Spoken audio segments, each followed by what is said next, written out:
welcome to the Shiproom. You're on the air. Looks like he needs help. Yeah, I'll go with that too. All right.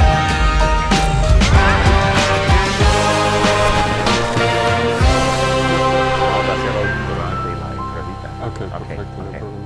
In 1922, the Campbell Company added soup as its middle name. My guest's middle name today is Jose. And so with that, please welcome Francisco Fraga, who is the CIO of the Campbell Soup Company, to the Shiproom.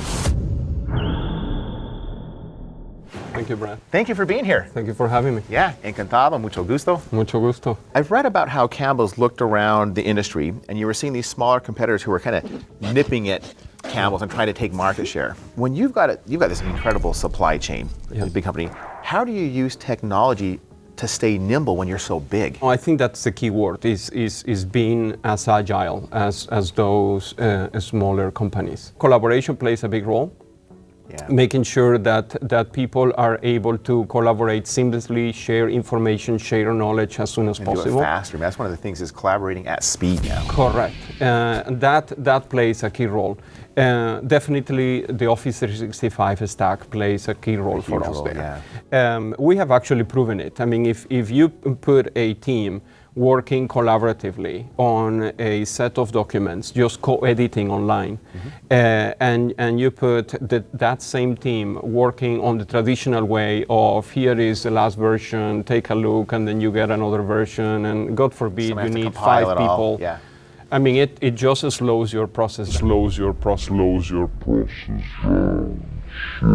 So that collaboration aspect is critical for us to be agile. So you work in New Jersey right now. That's right. But you grew up in Venezuela speaking Spanish. Yes. So I've got some cards here that have some Spanish sayings on them. And these are actually from Venezuela. We did our homework. Okay. If you can give me the literal translation of what the sentence is, Okay. and then what the actual meaning is. Okay. So here's the first one. Mucho chicle, pero poca bomba. The translation would be a lot of bubble gum, but little pop. And it really means a lot of talk, but not a lot of action. Okay, next. Más peligroso que mono con hojilla. So it's the translation is more dangerous than a monkey with a razor blade. And it basically describes a situation that is very dangerous, but it's also unpredictable. So you don't know how it is going to end. Es bueno el cilantro, pero no tanto. Okay, yeah. So cilantro is good, but not too much of it, which basically means, sometimes you can have too much of a good thing. A good thing. Are these sayings that you grew up hearing? Oh, all the time. Yeah, absolutely. Really? Absolutely. I find myself many times with my leadership team, especially trying to use one of these phrases. Also, it just comes into your mind. Yeah, and I translate it just like I just did, literally, and they are looking at me really completely lost about it. You and I were talking about your usage of the Microsoft 365 services. Have you ever seen resistance in your team in terms of like moving to the cloud? And if you've seen resistance, how do you help organizations or your individuals understand their jobs are actually going to be more impactful? Earlier on, there were a bit there was a bit of concern, mostly because of the newness of the platforms, right? Certainly when it came to the security of the cloud. I have to say, those concerns are pretty much gone. Actually, we see moving to the cloud as a way to improve our security posture. To be more secure. And we also see it as a way to be more agile. I mean, one of the key things that I really focus on Campbell's is how do we make this 150-year-old company a very agile, large company. And the cloud plays a critical role in that.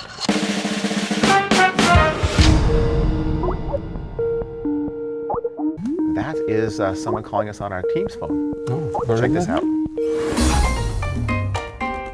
Wow, that's state of the art right there. All right, hey, welcome to the Shiproom with Francisco Fraga. Who's on the Teams phone here? Hello, this is Professor Tiberius Wainsworth from the Society for the Preservation and Research of Hot Liquid Meals. You know, this voice is familiar. I thought you were a beer historian. I had a double major, and I have a couple of questions for Francisco. Oh, got it. Okay, all right. As a soup historian, I'm in the process of writing a book about the entire back catalog of Campbell Soup flavors, and I'm curious if I could conduct some research while we're conversing. Sure, absolutely. I'm going to read you some soup names, and you tell me if these are real flavors made by Campbell's over the last 150 years, or if they are fakes. I call this challenge Soup or Dupe. Are you ready? Cream of shrimp. Soup. This one's real. Chunky goldfish cracker. Dupe. This one's fake. Chili cheeseburger quesadilla. Dupe. Also fake. Cream of cheese. Dupe. Wish it were real, but fake. That's called nachos.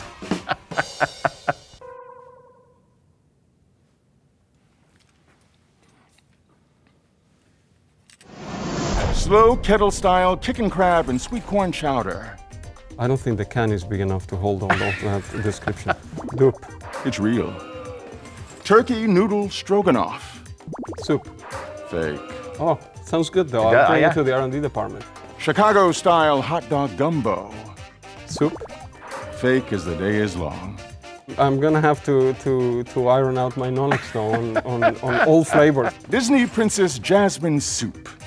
We do collaborate with Disney quite a bit. Soup. Thank you for your participation, Francisco. Your input will prove useful in my upcoming book, Soup, The Untold Truth.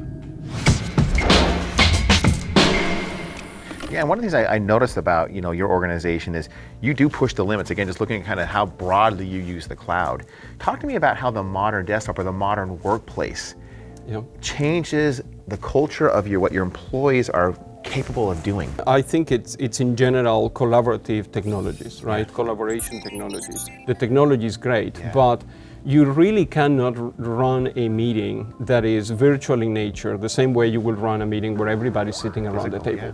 So it did require some business transformation. It was not all about bringing the technology and forget about it. Yeah. It really required us understanding how people run meetings, what works well, what doesn't work well, and then translate that into a virtual setting and really help the organization at large through training and education. I always joke that we may have the most cool artificial intelligence technology. Nobody's going to be talking with us about it if the email is down. Once again, leveraging the cloud, leveraging Office 365, making sure that we have the right resiliency in place, making sure that we are very clear on what are our critical business processes, and those critical business processes have the proper technology stack to ensure business continuity. And then that gives you a platform that then you can leverage to innovate. As you transition from doing things in the traditional way on-prem to coming up in the cloud, you also have to transform the way you do it to take advantage of all the new capabilities. Completely, yes. So how do you train your users on how they transform or change the way they work? We really help them through first understanding the technology. So the worst thing that you can do is when somebody starts to feel inadequate in leveraging the technology. That's confidence then, yeah. Correct. Most of the times you will see that they just abandon the technology because they feel incompetent. Intimidated. Correct, exactly. And early successes and making a big deal of those early successes, celebrate those. As examples are a big contributor to start creating the energy around adopting different ways of working. That's such great advice for all of us to understand. You probably don't know this, but the whole time we've been talking, we've actually had a machine learning algorithm listening to us, analyzing it, and it's actually now developed, the 10 or 12 most pertinent questions based upon our discussion. But to make it a little more interesting, what I have here is 2 bowls of Campbell's alphabet soup. Oh, that's outstanding. So while we are answering questions here, we're both going to see if we can spell out our names. I have a little bit of a disadvantage there. What's the best sandwich to eat with tomato soup? Well, actually, I like to put goldfish in my tomato soup and, a nice cheese sandwich. How many times do you hit snooze in the morning? None. What's your favorite Venezuelan snack? This flat bread made with cassava. Sounds like a great soup flavor too. This is hard. It is very hard. I'm still in the R, so you are really way ahead of me here. Is Okay. it gross to put fruit on pizza? You know, I don't judge personal choices whatsoever. It's all about providing the right ingredients so that people can express themselves and be creative. If you look at it scientifically, is cereal a soup? No. No. If someone asked to borrow $5, would you do it? Yeah, for sure. All right, Especially if it's a good cause. you got $5? And how many spiders is too many spiders? One. It's okay. I almost got my name. I got Brad Okay. A or so. Well, you have all the R's. I have F.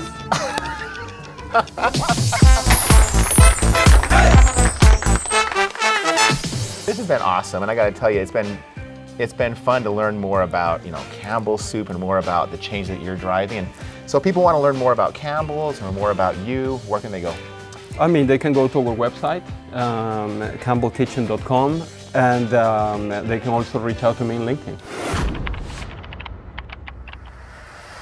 Again, Francisco Fraga, who is the CIO of Campbell Soup Company, been with us here on the Shiproom today. Francisco, Brad, thank you very much for having me. I appreciate My it. pleasure.